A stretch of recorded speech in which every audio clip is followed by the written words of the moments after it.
అదే RTV app వార్తల్ని క్షణాల్లో చదివే అవకాశం ఉంటుంది. ఒక న్యూస్ పేపర్, ఒక టెలివిజన్ ఛానల్ మీ చేతుల్లో ఎప్పుడూ ఉంటాయి. ఈవేళ ఈ ఏలేరు ప్రాజెక్ట్ లో ఉన్న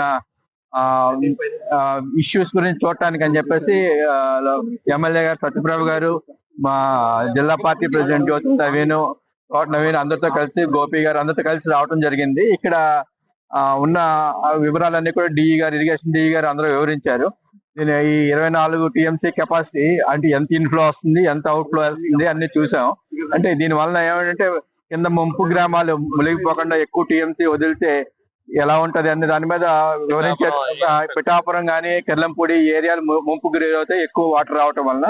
నిన్న మొన్న చాలా ఎక్కువ వాటర్ వచ్చింది. కానీ జిల్లా యంత్రాంగం, కలెక్టర్ గారు కానీ, ఇరిగేషన్ అధికారులు కానీ ఎప్పటికప్పుడు చూసుకుంటా దీన్ని ఎంతవరకు సముద్రంలో వదలాలి, ఎంతవరకు స్టోరేజ్ ఉంచాలని చేసుకుంటా చాలా బాగా మేనేజ్ చేశారు.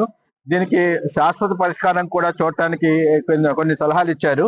దీని తర్వాత ఇరిగేషన్ అధికారులతో కూర్చుని ఈ ఏలేరు దిగువ ఉన్న గ్రామాలకి ముంపు గురి అవ్వకుండా ఎలాగా మోడిఫికేషన్ ఎలా చేయాలి, ఈ విషయాలన్నీ కూడా అధికారులతో నిర్ణయించి ఒక ముందుకు తీసుకెళ్లే కార్యక్రమం చేపడతాం. ఈవేళ ఇంత వాటర్ ఉంది కాబట్టి ఎలా ఉంది పొల్యూషన్, ఈ వాటర్ లో ఎలా ఉంది, చాలా సమస్యలు చెప్పారు. ఈ సమస్యలన్నీ కూడా ఎలా సాల్వ్ చేద్దాం అన్న దాని మీద కూడా మేము ఒకసారి ఇరిగేషన్ అధికారులతోనూ, జిల్లా అడ్మినిస్ట్రేషన్ తోను, కలెక్టర్ గారితో కూర్చొని జరుగుతుంది.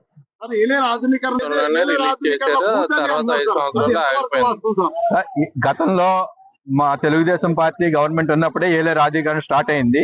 తర్వాత గవర్నమెంట్ మారిన తర్వాత ఆగిపోయింది. మళ్ళీ ఇప్పుడు ఆధునీకరణ విషయాలన్నీ కూడా సీఎం గారు, డిప్యూటీ సీఎం గారు, పవన్ కళ్యాణ్ గారు అందరూ కూర్చుని ఒకసారి ఆలోచించి ఎక్కడ ఏ ఆధునీకరణ చేస్తే ఎక్కడ ముంపు గురవకుండా అవకాశం ఉంటుంది, కింద ఏమన్నా ఫర్దర్ గా స్టోరేజ్ చేయాల్సిన అవకాశం ఉందా, ఇవన్నీ కూడా తిరిగి పరిగణించి సెపరేట్ గా ఒక దీని మీద ఒక ప్రణాళిక చేయడం జరుగుతుంది.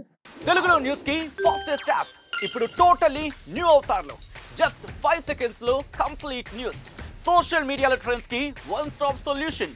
Live TV app voice search option తో ఇప్పుడే డౌన్లోడ్ చేయండి లేదా అప్డేట్ అయిపోండి. యాప్ లింక్ డిస్క్రిప్షన్ లో ఉంది.